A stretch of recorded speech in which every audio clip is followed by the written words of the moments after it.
Tingyun, the southern ferry dock at Lizhou. Slanting sunlight sets in the clear water. The curved island fades into blue, misty hills. On the shore, a horse whinnies as the boat sets out. Across the stream, people wait under willow trees for its return. A flock of gulls breaks from tussocks on the sandy bank. One heron soars above white fields along the river. Who could know I board this boat to search for Fan Li? Only on misty lakes could he find solace from treason. Okay, so we move on to another poet. Now, Wen Tingyun has 4 poems in this collection. I imagine that is a relatively fair representation. He is one of the great poets of the late Tang, although perhaps his greatest interest is in, as we will comment in a minute, in the development of a new poetic form that is not represented in this anthology, the Zhu poetry. So as I said, this is the second of 4 poems in this anthology. We have another one next. It's the next poem is also by him. We already read one poem by him, and that poem, I think it was, I don't remember, I think it was a regulated pentasyllabic poem. It had also the same subject matter as this one, so you could see both as forming a couple in spite of their spatial separation. So the other poem was also about separation and traveling. It took place in a different place, in a different river, in a different area of the country.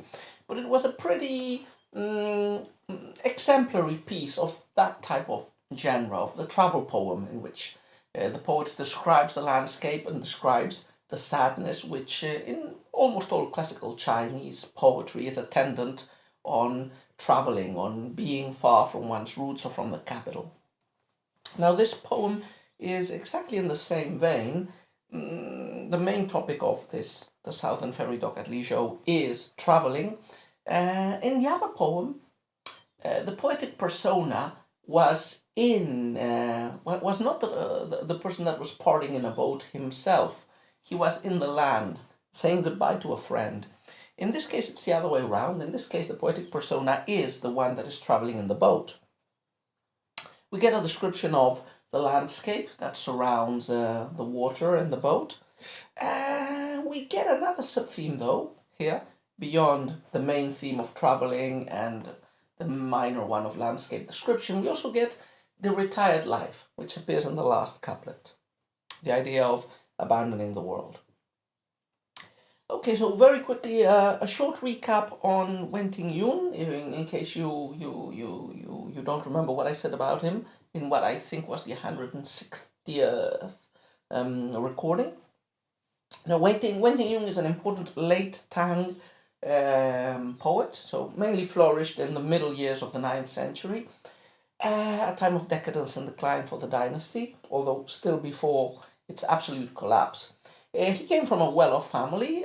He didn't manage to pass the examinations, but it is believed that this was more due to his unconventional and wastrel-like character than to inability.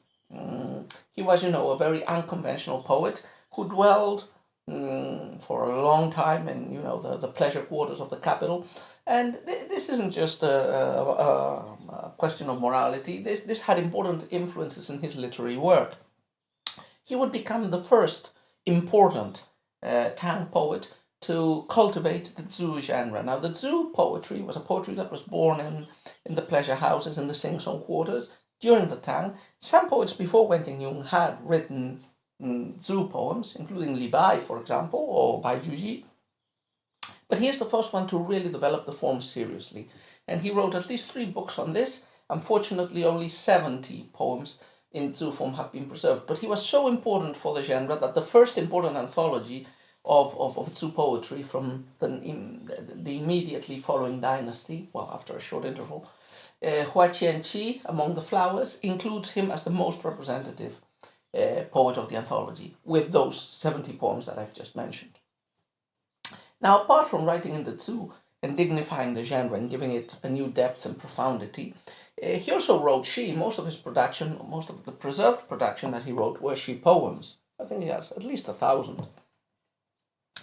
And this is an example. So in this anthology we have we have 4 poems by him. One is a heptasyllabic Liushi. Now we have 2 heptasyllabic Liushi, and I think there's a pentasyllabic quatrain at the end of the book, or towards the end of the book. So where is this poem located? So I've made a quick check, and this book's notes say that this ferry at Lizhou, it would be in present-day Guangzhou on the Yaling River, northeastern Sichuan, that is the eastern part of China, the old area of Shu that has appeared so much in our poems, associated with emperors and with poets. So not the same area as the previous poem, and probably composed in a completely different time frame. So we already said that the main topic of this poem is traveling. Let's, as usual, traveling and the landscape, and it has this retirement from life at the end. Let's take a look at the poem as usual, couplet by couplet. First couplet. Slanting sunlight sets in the clear water. The curved island fades into blue misty hills. So the poem starts with 2 nature images that are clearly pointing, both of them, in the direction of the end of the day. And remember, the end of the day, remember, Chinese use the seasonal and natural background and also the part of day to inspire or to associate some feelings, some overtones to the poem, even before the poem has developed much. So we know this is a poem about traveling, about a southern ferry dock. So probably somebody's going to take a boat at that ferry dock, and separation, traveling, parting, sadness. So the setting sun that starts the poem already sets this melancholy tone to the poem. So the slanting sunlight, it's slanting because it's late in the day, the sun is in the west, so the rays don't fall perpendicularly. The slanting sunlight is setting in the clear water, so the sunlight sets on the water, dissolves on the water. The watery element is the one that is going to be pushing, that is going to be centering the travel by boat. That is the background of the whole poem. So we have sunlight, more specifically dissolving, sunlight's rays dissolving in the water. And in the second line, we also have an island, so a more earthy and immediate piece of the landscape. And it's also dissolving. The sunlight rays dissolve in the water. The curved island that is probably seen from the ferry dock is fading away into the blue misty hills. Probably we have to imagine that beyond the river there is a background of hills, and with the sunlight going away, an indistinct blue mass constitutes what can be seen by the people, and any minor or nearby features of the landscape, including this little island, merges into the background. So we have this indistinctiveness, sunlight merging with the water, an island merging with the mountains, as night comes. Second couplet. On the shore, a horse whinnies as the boat sets out. Across the stream, people wait under willow trees for its return. So this is the second couplet, which is usually the first parallelistic couplet. The parallelisms are pretty clear in the translation. On the shore, across the stream, horse whinnying, people waiting. Boat setting out, willow trees waiting for return. So in this second couplet, we might imagine that the poet has climbed on the boat. What does he see? What does he hear now from the boat, not from the dock? So the first image is an image of sound. The second image in the second line is an image of sight. So the sound image is looking at the shore, probably from which he has just parted. He hears a sound, a horse whinnying. Remember, nature is always meant to resonate with human feelings. So we have nobody crying here, but the horse is acting out the crying part. So it's a sad sound, a horse whinnying. He seems to be crying or saying goodbye to the poet as he embarks on whatever journey he is taking. While he's crossing the stream, he can see further ahead instead of behind, and he sees that on the other shore, where the boat is going, there are people waiting under the willow trees, probably people that crossed previously in the boat and that now want to return to the place they started from. So other travelers, not only the poet, are waiting to be ferried around. Third couplet, and as usual, you could say the nature images that are shown in this poem are moving on from the wider and the less concrete or the more cosmic to the more specific. So in the first couplet we had big elements of nature, the water, the mountains, the island, the sunlight. In the second couplet we have a sound of horses and we have a bunch of people. In the third couplet we have specifically mentioned groups of animals.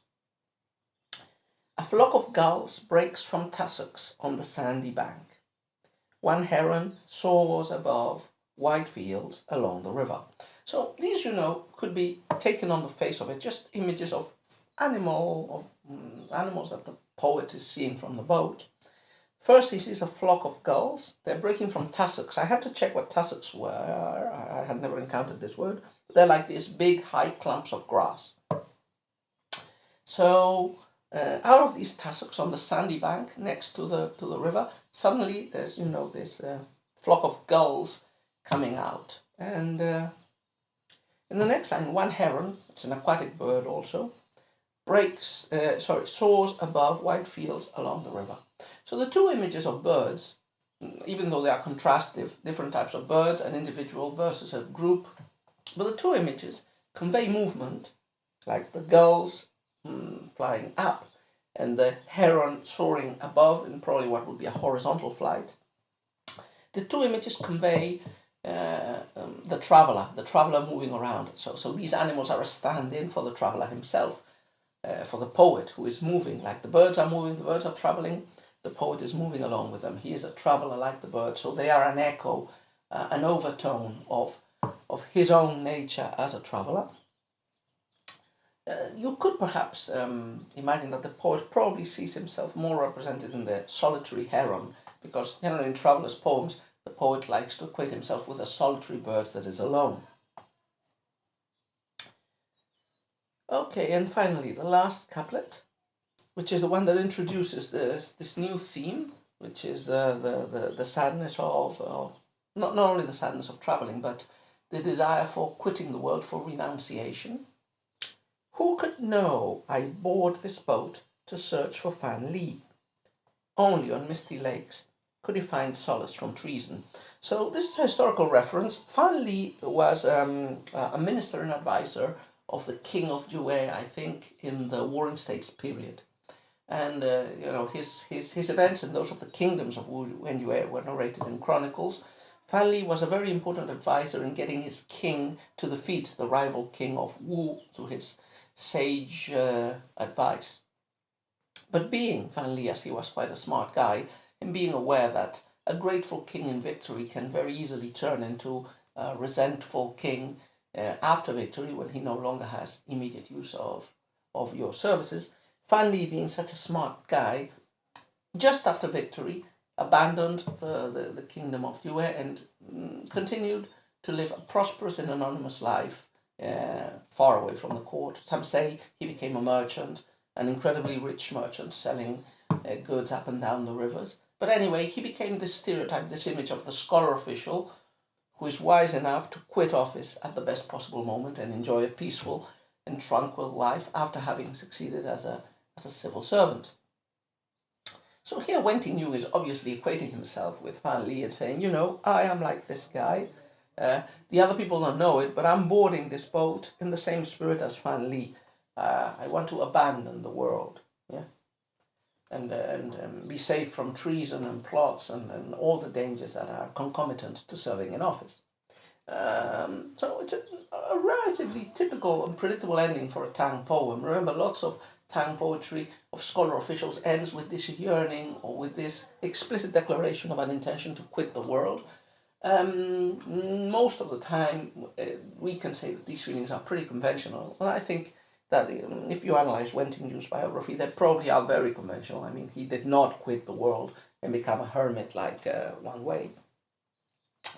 But anyway, it's an interesting poem, and as I said earlier on, it's pretty conventional, fits pretty well with the tradition, just as the previous pentasyllabic poem on travelling, Eastwards Bound, I think was the title. Um, they form a good pair of exemplary poetry of the travelling type of genre. So quite a nice poem. We will continue tomorrow with another by Tingyun, although one with a completely different topic.